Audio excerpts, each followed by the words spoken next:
Pemirsa, saat ini informasi pertama di iNews Sore, hari kedua penerapan PSBB di Bandung, Jawa Barat. Pasar Cikutra ramai dipadati warga berbelanja kebutuhan jelang Ramadan. Antusias berbelanja warga lupa menerapkan jarak aman. Inilah suasana Pasar Cikutra, Bandung Raya di hari kedua PSBB Kamis pagi. Pasar ramai dipadati oleh warga yang hendak membeli kebutuhan jelang Ramadan. Peningkatan omset penjualan diakui meningkat oleh salah satu pedagang dibandingkan beberapa pekan sebelumnya. Walau ada ketakutan tersendiri bagi pedagang dan pembeli dalam melakukan transaksi di situasi yang ramai saat wabah COVID-19. Untuk mengantisipasi, warga diimbau agar tetap menerapkan protokol kesehatan dengan menggunakan masker dan menjaga jarak aman.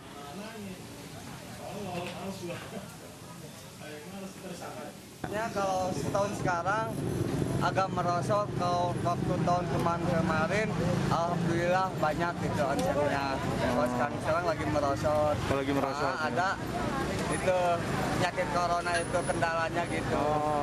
Ya. Jadi takut sih ada, cuma kebutuhan gimana? Kalau mendesak kan kayak gini kan mendesak, jadi udah biarin aja gitu. Nah, kalau untuk harganya sendiri gimana, Bu? Kalau harganya sendiri relatif lah, masih terjangkau gitu. Pemirsa, hari pertama pembatasan sosial berskala besar di Tegal, Jawa Tengah marak terjadi pelanggaran. Sejumlah pengendara nekat menerobos pembatas jalan. Sejumlah pengguna motor dan mobil pribadi nekat menerobos barikade beton yang telah ditutup Pemkot Tegal. Padahal hari ini adalah PSBB hari pertama bagi Kota Tegal. Pemerintah setempat menutup jalan dengan barikade beton di lebih dari 49 titik akses masuk ke Kota Tegal. Selain menerobos barikade, pelanggaran yang tidak menerapkan physical distancing di dalam angkutan umum juga masih terjadi.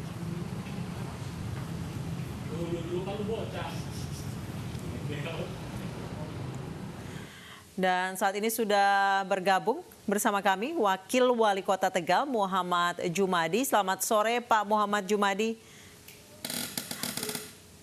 Pak Jumadi, bagaimana respon warga Kota Tegal di PSBB hari pertama? Nampak masih ada yang menerobos barikade dan lain sebagainya. Apa evaluasi di hari pertama, Pak? Memang betul, sebenarnya kan ini kan PSBB ini kan kelanjutan daripada kemarin waktu kita masih melakukan isolasi wilayah. Jadi sebenarnya beberapa masyarakat sudah tahu betul kira-kira nanti paling PSBB adalah yang diperketat. Jadi kalau saya lihat tadi di beberapa titik, yang terutama titik masuk itu memang masih ada beberapa pelanggaran seperti tidak memakai masker. Namun demikian masyarakat relatif sudah mulai memahami dan mulai paham tentang apa itu PSBB. Kendaraan roda 2 juga memakai masker, kemudian kendaraan roda 4 juga taat. Mungkin ada beberapa seperti warung makan yang masih menggunakan tempat duduknya untuk digunakan oleh masyarakat. Nah, ini yang kita tegur secara pelan-pelan, persuasif, agar mereka sadar tentang apa itu PSBB dan bagaimana kita harus mensukseskan program pemerintah ini, yaitu PSBB itu sendiri. Pak Jumadi, apakah ada sanksi yang disiapkan bagi pelanggar aturan PSBB? Nah, tentu saja, dimulai dari sanksi teguran, lisan, kemudian administratif. Kalau tokoh-tokoh juga sama seperti itu, nanti sampai dengan sampai dengan pencabutan izin dan sebagainya, itu sesuai dengan kadar pelanggarannya. Kita akan evaluasi terus setiap hari. Pak Wali juga setiap shift bergantian shift juga langsung memantau kepada di tempat posko. Jadi kita intens untuk melihat ke bawah bagaimana perkembangan setiap waktu. Baik, Pak Jumadi, hari ini adalah satu hari sebelum bulan suci Ramadan, di mana biasanya masyarakat ini berbondong-bondong ke pasar untuk berbelanja. Di Kota Tegal sendiri di hari pertama PSBB, apa hari ini pasar masih ramai? Ya, tentu saja, karena pasar kan memang ini kata orang Tegal itu adalah perpegan. Jadi terakhir kita berbelanja untuk menghadapi bulan suci Ramadan. Saya kira seperti yang kita ketahui bersama, pasar memang silakan dibuka. Jadi kenapa begitu? Karena memang pasar kan tidak bisa kita geser, artinya tetap saja untuk bisa memfasilitasi kebutuhan hidup masyarakat, terutama menghadapi Ramadan ini. Jadi masih tetap ramai, tapi mereka diharapkan untuk cuci tangan, kemudian physical distancing agar sesama penjual, kemudian pembeli juga tolong menjaga jarak, karena ini untuk kebaikan kita bersama agar tidak terjadi wabah di Kota Tegal ini menjadi lebih meluas. Baik, apakah untuk mengatasi keramaian di pasar, apakah sejauh ini dinas terkait sudah mengantisipasi misalnya dengan mengatur berapa jumlah warga yang boleh masuk ke dalam pasar dan lain sebagainya, Pak? Oh, begini, memang kita sudah meminta seluruhnya untuk physical distancing. Tapi ini adalah hari terakhir menjelang Ramadan. Ini yang mungkin agak sedikit susah. Kenapa? Karena kan semua orang pasti akan ke pasar untuk membeli kebutuhannya. Namun demikian kita sudah instruksikan kepada dinas terkait untuk apa? Untuk secepatnya kemudian seketat mungkin menjaga agar masyarakat yang datang ke pasar itu menjaga physical distancing. Tetapi kami memahami di hari pertama ini pasti ada sedikit kekurangan, saya kira wajar, apalagi inline dengan apa? Masa pertama kali kita menghadapi bulan suci Ramadan. Jadi pasti semua orang datang ke pasar untuk membeli kebutuhannya untuk keperluan apa? Keperluan selama 1 bulan Ramadan ini. Ya, masih terkait dengan bulan Ramadan, Pak, apakah nantinya ada imbauan dari pemerintah terkait ibadah warga di bulan puasa ini? Nah, ini saya sampaikan juga kepada seluruh masyarakat Kota Tegal, tentu saja PSBB ini kan ada berbagai aturan, seperti sebagaimana surat edaran Menteri Agama agar beribadah di rumah, kemudian mari kita sama-sama berdoa dengan khusyuk agar apa?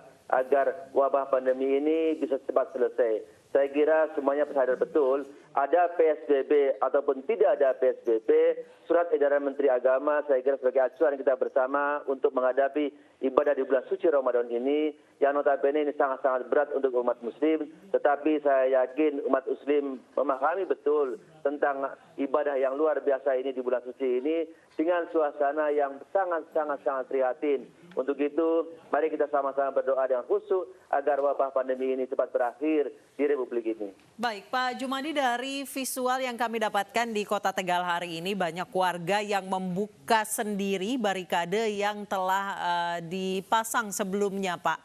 Ini apakah nantinya barikade akan dijaga oleh aparat ataupun petugas supaya warga ini tidak bandel membuka barikade sendiri, Pak? Saya kira begini, pastilah. Apapun aturannya, orang itu cenderung untuk melanggar, kan seperti itu. Kenapa? Karena mungkin mereka juga kepengen mencari jalan pintas seperti itu. Tapi saya yakin, insya Allah mulai besok mereka akan tahu betul, karena mungkin baru pertama kali lewat area situ yang sudah di-close. Jadi untuk itu, kita akan jaga juga jalan-jalan yang tadi kita tutup sementara itu, dapatkan di beton itu, agar mereka tahu bahwasannya ini untuk blokade itu memang salah satu cara. Untuk apa? Untuk agar orang masuk Kota Tegal itu dikontrol ketat, satu pintu saja di dalam proklamasi. Tidak ada niatan lain kecuali, jadi artinya kita hanya pengalihan arus saja. Tadi arus lewat situ, sekarang nggak bisa, kemudian kita geser untuk lewat jalan proklamasi. Agar kita lebih ketat menjaganya. Di situ di posko itu hampir ada sekitar 50 penjaga, baik kesehatan, perawat, ambulan, Satpol PP, kepolisian, TNI, dan Ormas, bekerja sama agar kontrol ketat yang kita lakukan ini bisa bermanfaat untuk menghadapi wabah pandemi ini. Baik, jadi mulai besok ini semua barikade akan dijaga ya, Pak? Kalau tidak kan ada beberapa warga yang nakal membuka barikade sendiri ya, Pak ya? Ada dua cara. Yang pertama pasti kita akan lebih rapatkan lagi. Tadi mungkin mungkin ada yang kurang rapat, jadi mereka berusaha untuk menggeser. Digeser Pak ini betonnya, iya, Pak? Iya, secara ramai-ramai kayaknya, Pak. Betul. Yang kedua juga pasti kita akan jaga untuk agar mereka bisa mengkontrol mana-mana yang barikade-barikade yang berusaha dibuka oleh masyarakat. Iya, Pak, terkait larangan mudik dari pemerintah yang baru akan mulai berlaku besok. Sejauh ini protokol di Kota Tegal untuk warga yang baru tiba di Kota Tegal seperti apa? Saya pertama terima kasih kepada pemerintah pusat untuk melarang mudik ini. Ini bukan apa-apa, bukan berarti yang mudik itu jadi beban kita, tidak. Tapi paling tidak bisa mengurangi apa-apa yang harus kita siapkan. Tadinya kita sudah mempersiapkan ruang isolasi untuk mereka yang mudik. Namun demikian, apabila mereka tidak mudik, tentu saja ruang isolasi ini kita bisa manfaatkan, andaikan saja sampai terjadi outbreak yang tidak kita harapkan. Jadi rumah susun yang kita siapkan untuk isolasi tadi orang mudik akan kita gunakan untuk apabila terjadi pandemi atau outbreak di Kota Tegal yang luar biasa. Mudah-mudahan kita berharap tidak. Tetapi ruang isolasi yang kita sudah siapkan untuk karantina seperti di rumah susun itu, sementara ini kita belum manfaatkan sampai dengan dibutuhkan. Jadi saya pertama terima kasih juga kepada Presiden yang sudah mengeluarkan instruksi untuk tidak mudik. Namun demikian pasti juga ada orang yang berusaha untuk melanggar untuk pulang gitu kan. Untuk itu mohon kiranya agar diperketat juga di Jakarta agar mereka tidak mudik. Caranya kan misalkan katakanlah stasiun kita close, kemudian terminal juga sama, kemudian di jalan tol itu kita ketatkan. Di Kota Tegal seperti yang diharapkan oleh Pak Wali agar sama yang masuk juga kita harapkan mereka untuk melapor ke kita. Untuk apa? Agar mereka mengisolasi mandiri. Andaikan mereka tidak mau, kita sudah siapkan tadi rumah susun. Namun demikian kita lihat perkembangannya seperti apa. Baik, terima kasih Pak Jumadi sudah bergabung bersama kami di iNews Sore. Terima kasih. Pemirsa, setelah disetujui oleh Menteri Kesehatan, Surabaya akan segera menerapkan pembatasan sosial berskala besar. Gubernur Jawa Timur Hovifah Indar Parawansa mengikatkan bahwa PSBB bukanlah pelarangan, melainkan pembatasan.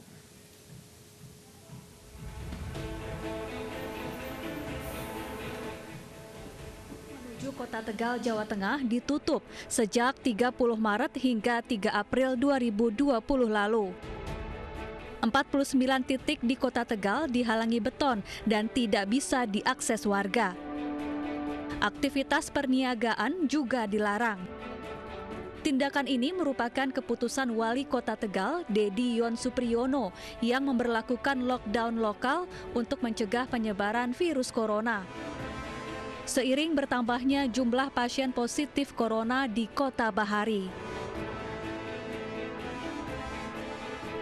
Namun tindakan ini menuai pro dan kontra. Warga yang tidak setuju menyuarakan protes karena kehilangan pendapatan setelah tidak bisa lagi berjualan. Sebagian warga juga mengaku kesulitan beraktivitas karena berbagai akses publik ditutup. Akhirnya 3 April 2020, seluruh beton yang menutupi 49 titik di Kota Tegal kembali dibuka. Sehari sebelum akses dibuka, Presiden Joko Widodo pernah memerintahkan Menteri Dalam Negeri agar menegur para kepala daerah yang memblokade jalan sebab mengganggu distribusi logistik. Tim Liputan iNews melaporkan.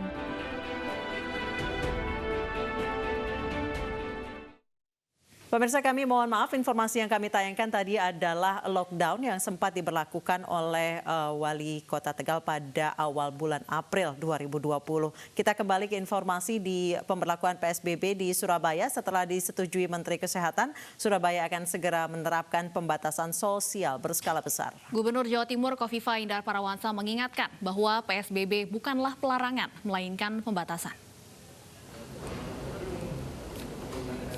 Perbub atau Peraturan Bupati Penerapan PSBB di Gresik dan Sidoarjo serta Peraturan Wali Kota Penerapan PSBB di Surabaya memasuki tahap finalisasi, yakni mensinkronkan dengan Pergub Jawa Timur. Gubernur Jawa Timur Khofifah Indar Parawansa mengaku jika Perbub dan Perwali selesai, Pemprov Jawa Timur akan memiliki payung hukum secara umum dan dapat memberikan sanksi pada pelanggar PSBB. Selain itu, nantinya penerapan PSBB di Jawa Timur pun akan dibagi menjadi penerapan full PSBB dan parsial. Tidak akan efektif sebuah regulasi tanpa ada sanksi. Masing-masing daerah, format keputusan gubernurnya berbeda. Surabaya 31 kecamatan semuanya terdampak. Maka Surabaya diberlakukan full PSBB.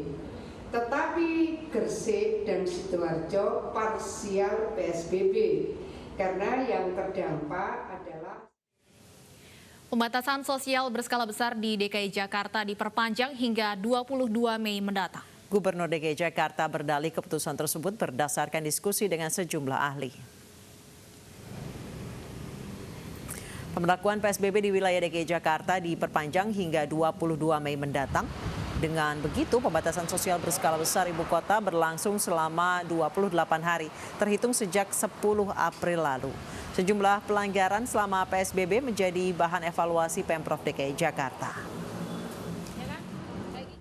Periode ini kita akan meningkatkan pendisiplinan baik perusahaan-perusahaan yang masih beroperasi maupun masyarakat yang masih berkerumun.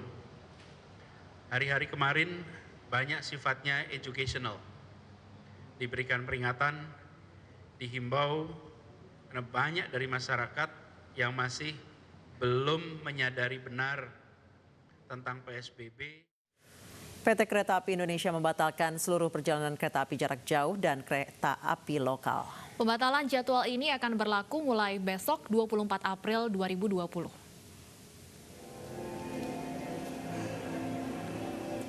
Pembatalan tiket kereta api di stasiun Pasar Senen, Jakarta Pusat tujuan Jawa Timur dan Jawa Tengah hingga Kamis siang mencapai 30%. Sejumlah penumpang berdatangan untuk membatalkan tiket. Hingga 22 April, jumlah penumpang yang membatalkan tiket mudik lebaran mencapai 2.388 penumpang. Pembatalan dapat dilakukan di loket stasiun hingga maksimal 30 hari setelah jadwal keberangkatan dengan menunjukkan kode booking. Tiket akan dikembalikan secara penuh tanpa ada pemotongan biaya.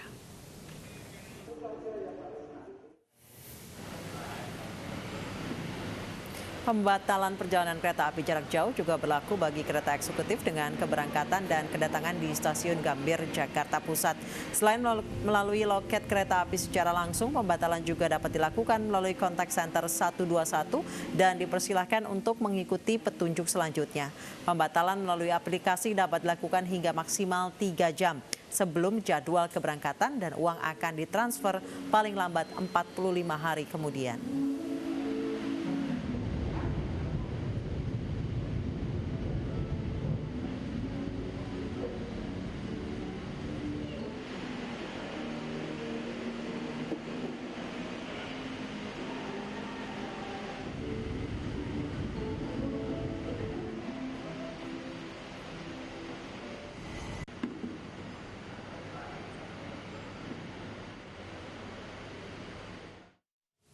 Kebijakan pemerintah terkait larangan mudik, maka PT KAI juga melakukan penyesuaian operasional perjalanan KA. Di area PT KAI Daup 1 Jakarta sendiri, mulai tanggal 24 April 2020, untuk seluruh perjalanan KA jarak jauh, baik itu keberangkatan dan juga kedatangan, serta perjalanan KA lokal seluruhnya akan dibatalkan ataupun tidak dioperasikan untuk sementara waktu. Dan kemudian juga penumpang yang terdampak pada pembatalan tersebut, maka biaya tiket akan dikembalikan 100%.